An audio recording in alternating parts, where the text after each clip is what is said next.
question 5 of this exercise says, use Euclid's division lemma to show that the cube of any positive integer is of the form 9m, 9m plus 1 or 9m plus 8.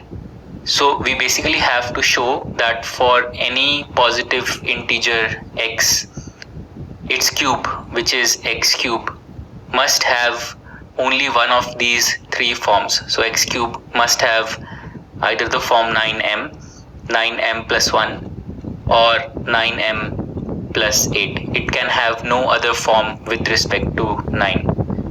Now, what do you notice about these three forms of x cube that are given to us?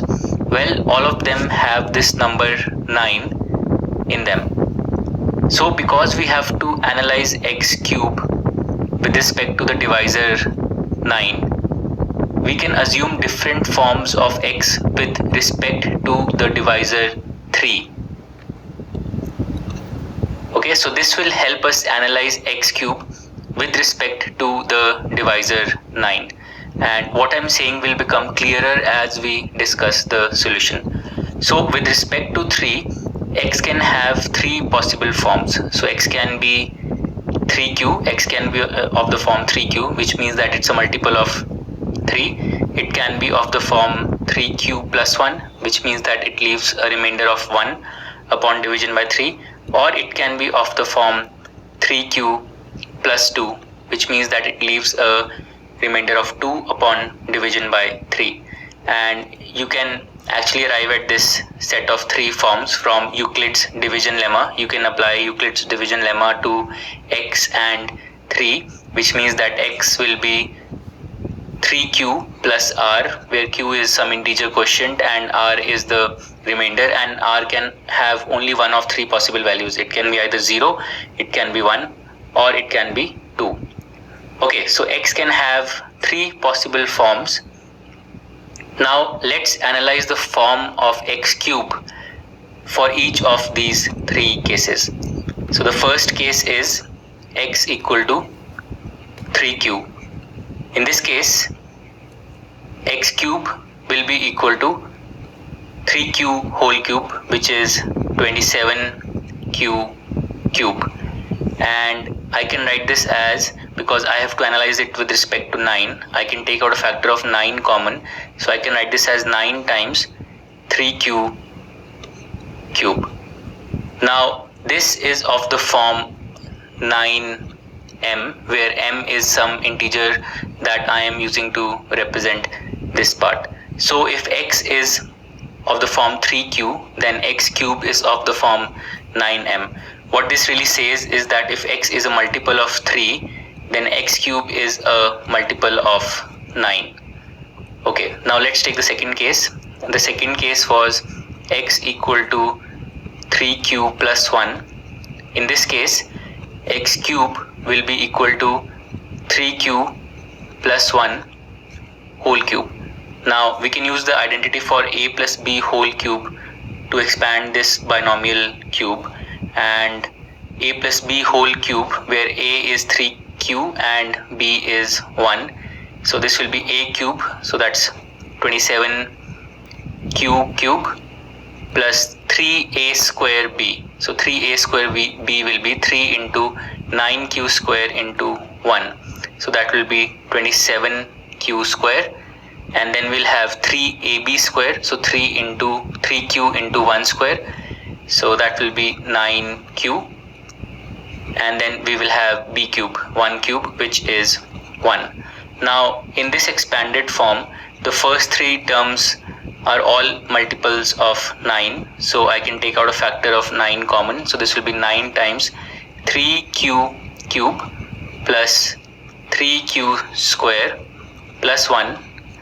And then we have this one which is left over.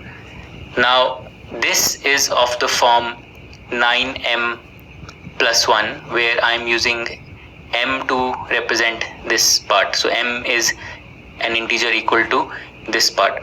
So x cube is of the form 9m plus 1. So from the second case, we conclude that if x is of the form 3q plus 1, then x cube is of the form 9m plus 1. Now finally let's take the third case. So the third case was x equal to 3q plus 2. In this case x cube will be equal to 3q plus 2 whole cube. So again we can use the identity for a plus b whole cube. So that will be, so in this case a is 3q and b is 2. So this will be a cube, so that's 27q cube plus 3a square b. Now a square is 9q square, and that 9q square times b is 18q square, and 3 times that, so 54q square. So that's the second term. Then the third term will be 3ab square. So 3 into 3q, so that's 9q into b square, 4. So 9q into 4 is 36q. So 36q, and then we have b cube. So b cube will be 2 cube or 8. Now once again the first 3 terms, 27q cube, 54q square and 36q, they have a common factor of 9. So let's take out that factor common, and we'll be left with 9 times 3q cube plus 6q square plus 4q. So this is what we get, and then we will have this 8 which is left over.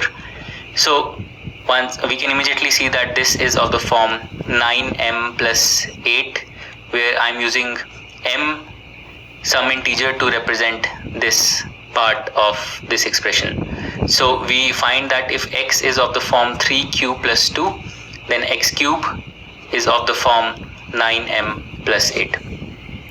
So let me summarize what we saw. We saw that if x is of the form 3q, then x cube is of the form 9m. In other words, if x is a multiple of 3, then x cube is a multiple of 9. Then we saw that if x is of the form 3q plus 1, then x cube is of the form 9m plus 1. In other words, if x leaves a remainder of 1 upon division by 3, then x cube leaves a remainder of 1 upon division by 9. And finally, if x is of the form 3q plus 2, then x cube is of the form 9m plus 8. In other words, if x leaves a remainder of 2 upon division by 3, then x cube will leave a remainder of 8 upon division by 9. Now, one final remark before we close this discussion. Note that to analyze the form of x cube in each case with respect to the divisor 9, I did not have to assume forms of x with respect to the divisor 9. So let me clarify what I am saying. So it works because when I cube each of these 3 forms of x, which are with respect to 3, then the cube itself I am able to write with respect to 9. For example, when I took x as 3q plus 1, and when I cubed it, I got 9 into something, some integer, plus some remainder, and that other remainder was 1. So I was able to write x cube as 9m, where m is some integer, plus 1. So I was able to take out 9 common from the first 3 terms of the expanded form of 3q plus 1, and hence I was able to write x cube as 9m plus 1.